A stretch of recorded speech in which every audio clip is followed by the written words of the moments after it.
Bavukanye dusangiye gusomera hamwe ijambo ry'Imana, turongeye kubaramutsa tubaramutsa amahoro y'Imana tuti nitugire Kristu. Muri ino ndwi turabandanya kuzirikanira hamwe ibijanye n'ibiri mu gitabo kimwe kimwe cyose muri Bibiliya nyeranda.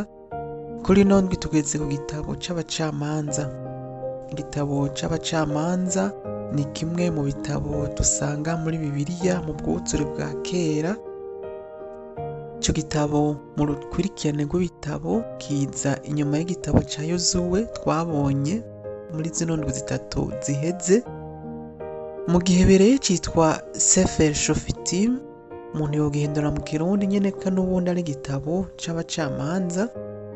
Kivuga kahise ka Isirayeli uhereye aho Yozuwe yarahejeje kugwanira igihugu agashikana igihugu c'Imana muri Isirayeli, Kanahani ya kera, gushika abami ba mbere ba Isirayeli batanguye kubonekana. Ico gitabo rero kitwereka ukuntu abanyisirayeli bamaze gushika muri Kanahani bakagerera, ariko batari bwaje hamwe ngo babe umuryango umwe, igihugu kimwe, kuko buri muryango wose wasanga ucira ibanga. Ivyo navyo bigaca vyatuma haba ingorane nyinshi ku bijanye n'ukuntu bashobora kuyivuna umwasi abateye, canke mbere n'ukuntu bamwe bamwe baca batera bivanga n'abandi bantu bari bagumye ngaho, bigatuma haca hajamwo ingorane yo gusenga ibigirwamana canke no kwabirana. Gutyo hagiyemwo kwabirana nyene, n'ubundi imigenzo y'igihugu c'Imana igaca itera itituka. Kino gitabo kigizwe n'ibigabane 21, kikaba kitubwira ibintu vyabaye mu kinjana ca 12 imbere yuko Yezu avuka, naho mu vy'ukuri ivyo dusoma vyanditswe mu nyuma cane hagati y'ikinjana c'indwi n'ica gatanu nyuma yuko Yezu avuka. Ni ukuvuga ibintu dusoma mu gitabo c'abacamanza muri kahise ka Isirayeli vyabaye hashira mu kinjana ca 12, naho igitabo dufise nkuko tukibona ubu canditswe mu nyuma ahashira mu kinjana c'indwi no mu ca gatanu, guhera mu c'indwi n'ica gatanu mbere yuko Yezu avuka. Nuko rero abacamanza hari igihe twumva abacamanza tukumva umengo n'abantu bacira imanza abandi, tukumva umengo bari nk'abashingantahe kuno tubivuga mu Kirundi, abashingantahe ba kera, abantu bunga abandi. Ariko naho bakora n'ico gikorwa, ubutumwa bwabo bwa mbere ntikwari gucira imanza abandi, ntikwari gusubiza hamwe abantu n'abandi, ahubwo bari abantu bameze nk'abasirikare, twobita intwazangabo, kuko baserukira igihugu canke begeranya abanyisirayeli. Ico gihe namaze kubabwira ko bari bakiri mu miryango isanzaye, kugira ngo bashobore kwiyunga bagire umuryango umwe, bashobore kuja no kwivuna ababa babateye. Bwa kabiri, abacamanza nibo begeranya abo twokwita abatware bato bato ngo bashobore gusenyera ku mugozi umwe, kuko urumva ko bari bagisanzaye. Muri uko gusenyera ku mugozi umwe ni naho buke we ya miryango yari yavuye muri Isirayeli havuye yegerana, bakaronka aho baba, bakagirana ubucuti hagati yabo, bivuye n'uko bano bacamanza bagiye barabafasha kugira ngo ntibatere babaho biribanga, umwe wese abaho ukwiwe. Ubwa gatatu, abacamanza nibo kandi begeranya imiryango ngo bashobore kugira ubunywanyi hagati yabo. Azi ko imiryango yashobora kuba ari umuryango nk'uwa Dani, wa Nefutali, ugasanga bamwe kubera ko bari ukwabo batera bisanzaza cane. Bano bacamanza barabafasha kwegerana mu kugira ubunywanyi nabwo bwari buvanye nko guhana abageni, kugenderanira, kuramukanya n'ibindi. Ica kane twavuga ku bacamanza, tuvuga yuko mu vy'ukuri ntibatogwa hisunzwe imigenzo myiza yabo, ahubwo babatora canke baseruka hisunzwe ubutware, ingabirano bari berekanye mu kwegeranya igihugu, cane cane mu bihe bigoye, igihe rwaba rukambye, kugira ngo bashobore gufasha aba banyisirayeli kuba umuntu umwe, umugabo umwe bashobora no kuja kurwanya abanyamahanga canke abansi baba babateye bari hamwe, inguvu zishobora kuba ari nyinshi. Ni ukuvuga kino ca kane mperejeko ko batatorwa hisunze imigenzo myiza, baraba abantu bashobora kuba bo bijunja, niko twovuga nkuza kubibona mu kanya, abantu bijunja badatinya urukamvyi, kugira ngo abandi banyisirayeli bashobore kuza babakurikira bari inyuma yabo, bazi yuko bashigikiwe n'umuntu azi afise intumbero kandi ashobora no kubagwanyira, ashobora kubafasha kurwanya abansi babo. Ibirimo rero namaze kubabwira ko gizwe n'ibigabane 21.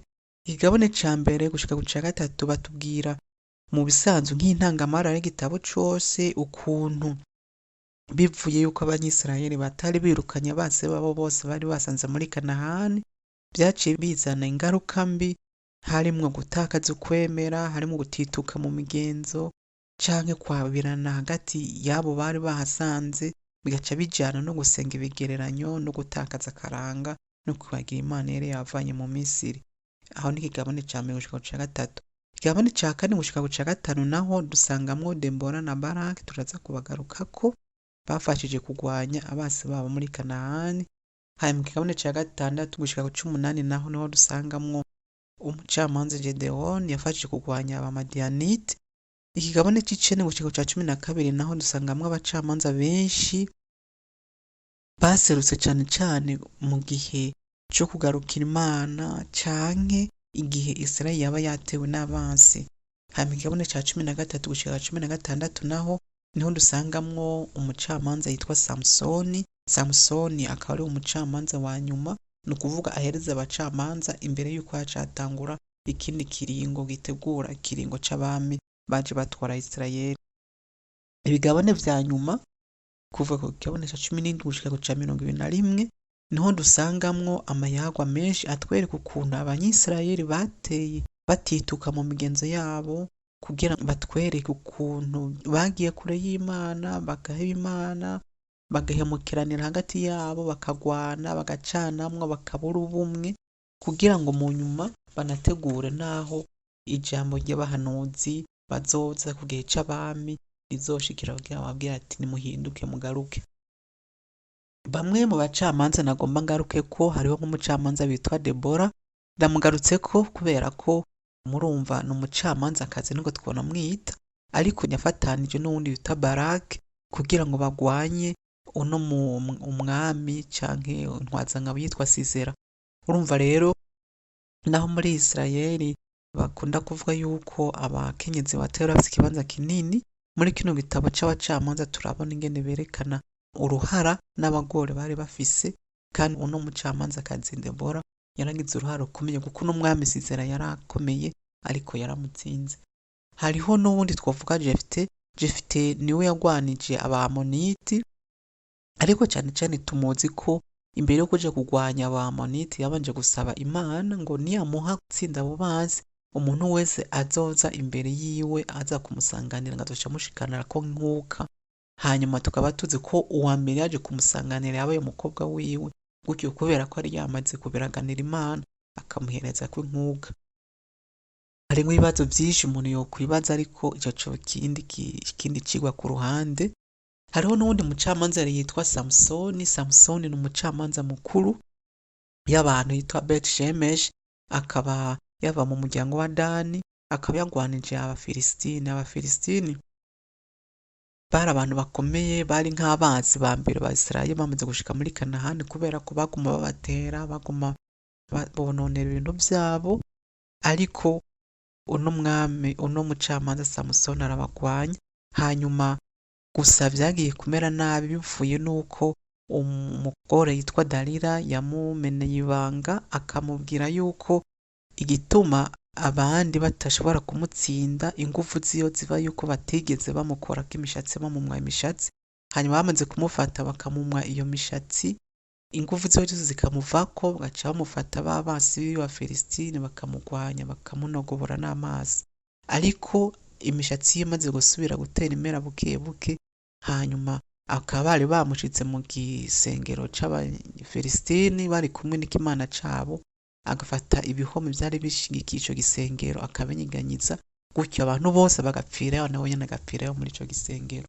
Murumva rero abacamanza mu by'ukuri ko bagize uruhara rukomeye muri Isirayeli, yuko bibukije igihugu kugarukira Imana, bakagifasha kurwanya abansi, bakagwanya ibigirwamana kugira ngo bagume kw'iragi bari bararazwe na Musa na Yozuwe, gutyo buke bakaba nk'integuro iteguraho abami bazoshikira, kuko abami baje mu bisanzwe bamaze kubona yuko bikenewe kwegeranya igihugu kugira ngo bagire ubumwe, kandi no muri ubwo bumwe bushimikire kuri Imana imwe yabatoye, bishimikire no kugira ubutaka bagwanira kandi biyumvamwo bose, hamwe n'ubucuti bwabo hagati yabo. Mu ndwi iza tuzobanira tuvuga n'ibikurikira, ariko tuba turageza ngaho ku bijanye n'abacamanza. Murakoze.